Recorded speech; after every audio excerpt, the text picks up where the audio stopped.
Hi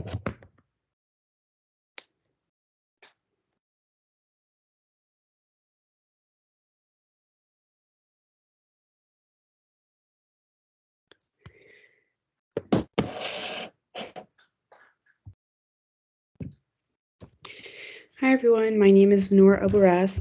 I'm a Master Public Health student here at Wayne State, and as part of the efforts of the Campus Health Center, I'll be going over some college habits, some healthy ones, and then some habits to avoid as well. So just a little agenda. Like I said, there would be some habits that we recommend for college students to implement. That would include getting enough sleep, balancing nutrition, staying active, and then some habits to avoid would include binge drinking and procrastinating. And we'll be going in detail about each of these. So the first one would be to get enough sleep. The National Sleep Foundation actually recommends that you get 7 to 8 hours of sleep on a consistent basis. That's for the optimal function of both our mind and our body. And of course, it does come with some effects, not getting enough sleep. That would include feeling drowsy throughout the day. And we know that can pose a pretty serious risk, especially if you drive to campus, if you're a commuter. Not getting enough sleep can be linked to several health issues, including weight gain and obesity, cardiovascular disease, and type 2 diabetes. And in terms of your mental health, you do have an increased risk of developing mental health disorders such as anxiety and depression. But we do know that it's pretty difficult as a college student in order to do that. So we do have some tips for you to keep in mind in order to improve your sleep habits. First one being to improve your sleep hygiene. So that means going to sleep at the same time every night and then waking up every morning at the same time. It can be difficult to do on your own, so I do recommend that you use some sort of sleep app or health app. So iPhones do get that automatically installed. The app can help you to set sleep goals, track your sleep over time, and then also set your alarms. So you could always just check to see how much sleep you're getting throughout the week and then over time in general. I find that it tends to be pretty helpful. The second tip would be to limit the use of your bed for any other activities. So that would include studying, working, watching TV, eating. You want to associate your bed with just sleeping in order for you to fall asleep quicker. The third tip would be to try to minimize any sound or light disruptions within your room. We know that it can be pretty difficult, especially if you live on campus. There can be some pretty noisy roommates or just people that you share a wall with. So try your best on your end to work with that. So we would say try to dim your lights or just turn them off completely. And then just not have any other sounds playing at the same time. Avoid using any kind of technology like your electronics, so your laptop or your phone, about a half hour before bed. The reason for this is because of the blue light that can be emitted from your technology, from the screens. That actually delays the release of melatonin from your brain, which helps for you to fall asleep. So it will delay that feeling of sleepiness for you. It'll take longer for you to fall asleep. If necessary, if you do need to use your phone or electronics for anything, some phones do have this installed. It's like a feature called the night shift, which will switch that blue light to like a warmer end of the spectrum, and it won't interfere with your sleepiness. And then the last one would be to monitor your caffeine consumption. So just as a rule of thumb, you should try to avoid drinking anything that has any sort of caffeine. Stop drinking that about 6 to 8 hours before going to bed, so that it also doesn't interfere with your sleep. And then here's some resources that you could use if you ever need more information about this. Wayne State actually it hosted Sleep Week, and it has recordings from that back from March of 2022.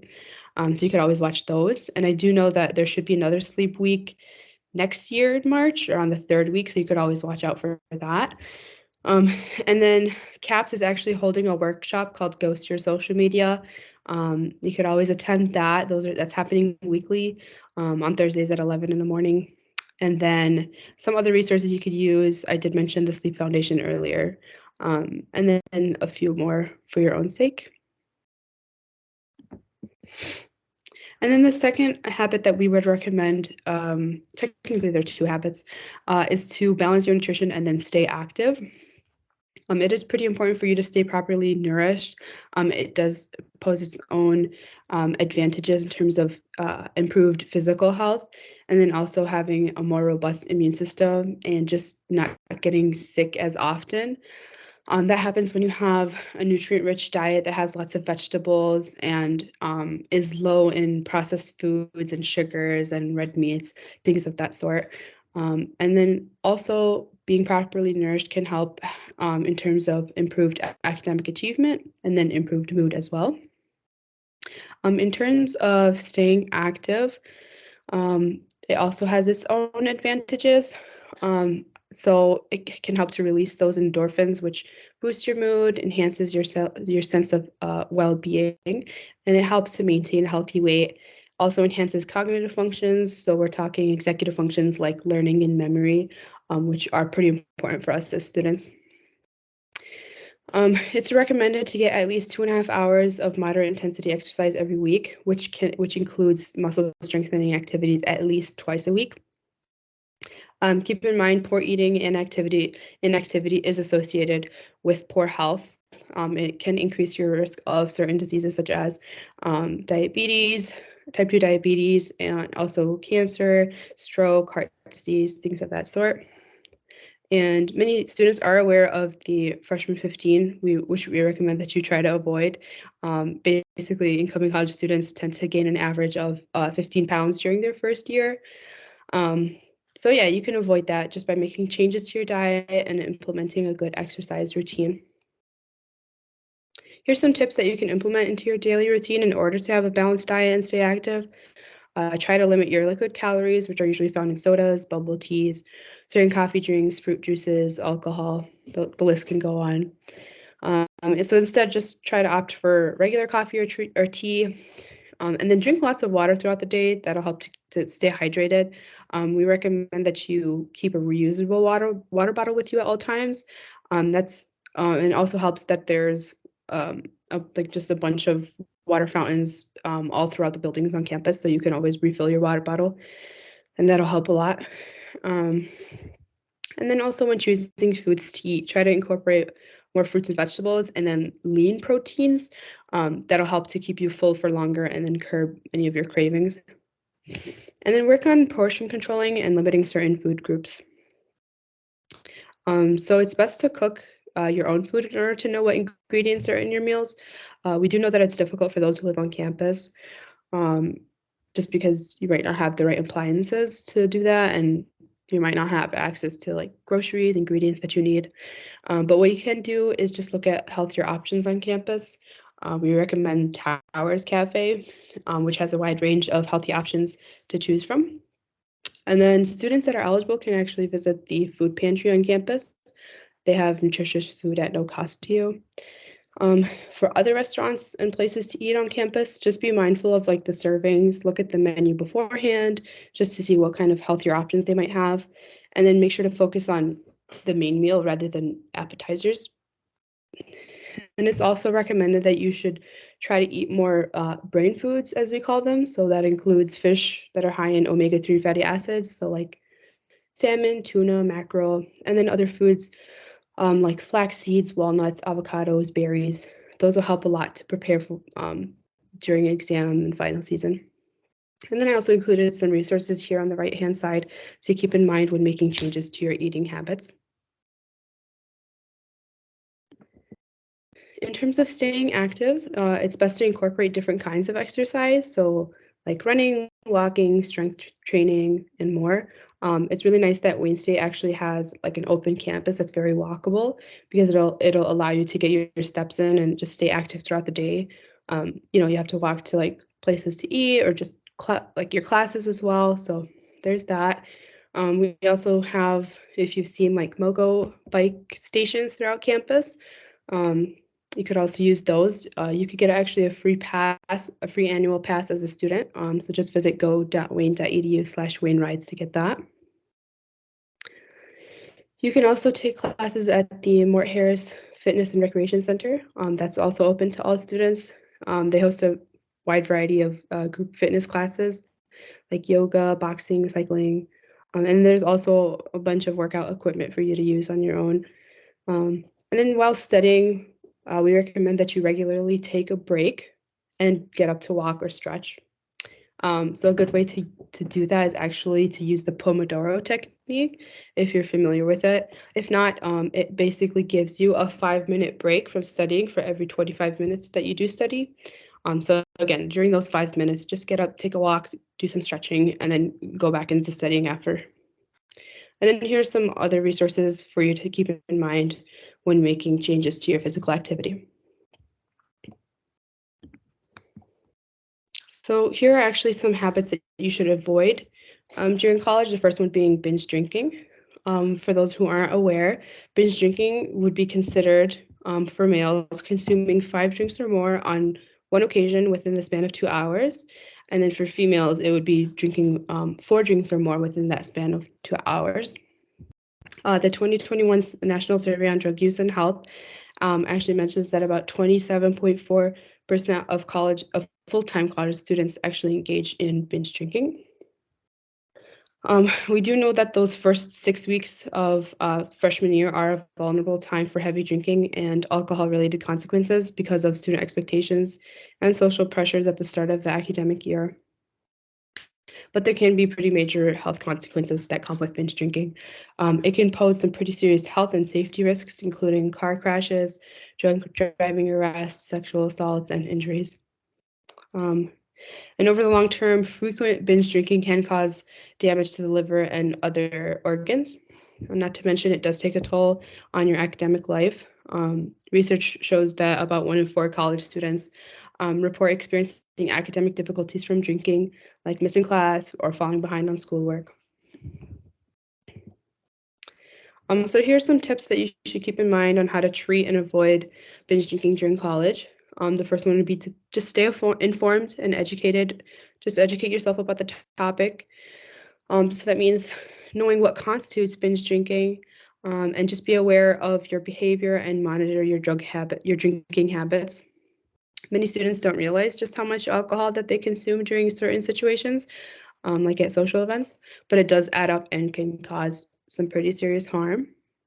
If necessary, you could use some questionnaires or self-assessments to determine whether you take part in binge drinking and how often. And then make an effort to avoid situations in which excessive or binge drinking is common. So like parties and sports events, places like that. And then we recommend to stay involved on campus through other activities as an alternative. So like the ones that are hosted by the campus activities team. Here's some resources to keep in mind. The Substance Abuse and Mental Health Services Administration, also known as SAMHSA, has a national helpline which is free, confidential, and available 24/7 throughout the year for those facing substance use disorders. And then here's some questionnaires and self-assessments that you can take to determine whether you're dealing with binge drinking. The one by the CDC is pretty good. It's easy to take. It'll give you resources to use after answering all the questions. And then I included a link to the campus activities team page. They have several events already planned for the rest of October, which I definitely recommend that you check out. And then procrastination is another habit that you should try your best to avoid in college. If done on a regular basis, procrastination can cause you to lose out on important sleep. Pulling all-nighters to study last minute for a test or like to write an essay that's due the next day means that you're missing out on not getting that recommended 7 to 8 hours of sleep. And it does have its consequences, like we mentioned earlier. And procrastinating can also negatively impact your academic performance, preventing you from getting the most out of your classes. And we know that burnout is a major issue when it comes to procrastinating, which can ultimately cause this unending cycle. And procrastination can cause stress in the long term, which has several negative effects on the body, both physically and mentally. It's been shown to be especially true with online learning, just with the pandemic. Recent findings in research show that the online environment increases the tendency for us to procrastinate as students, and its prevalence is detrimental to student learning and performance. There are many reasons that college students may procrastinate when it comes to their classes. So that includes the feeling of boredom, especially if you have a class that's boring to you, a lack of self-efficacy, which basically is just not having confidence in your abilities as a student, fear and anxiety surrounding college and classes, so that would include social anxiety, perfectionism, and then having too many distractions around you. Here's also some tips to avoid procrastination, which mostly deal with time management.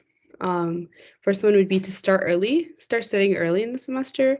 That means picking up your textbook before your class, just to start familiarizing yourself with the concepts, or just working on your essay as soon as you found out what the prompt is, and things of that sort. Minimize your distractions and pay attention to your environment.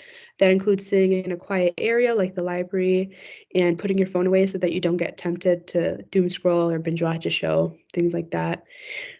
Use spaced repetition. Research does show that reviewing your class content in like regular intervals while using like active learning, including uh, testing yourself, allows you to better retain the content.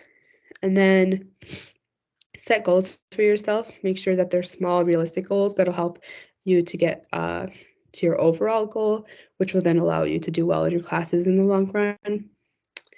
Have people that can hold you accountable. So ask someone to check in with you if you're struggling to finish an assignment or get your studying done. So that could be a classmate, a friend, a roommate, a sibling, anyone else that you're comfortable doing it with. Stay accountable so that you can help motivate yourself to be productive. And then lastly, as easy as it may sound, just do it. It can be hard to push through your mental challenges, but it's not impossible. Just remember your goals and that you can succeed in your academic endeavors. Here are a list of my references. And here are our contact information. If you have any questions or concerns, don't hesitate to reach out to us at the Campus Health Center, and make sure to follow us on social media to stay updated on our activities, our events, and our resources. Thank you.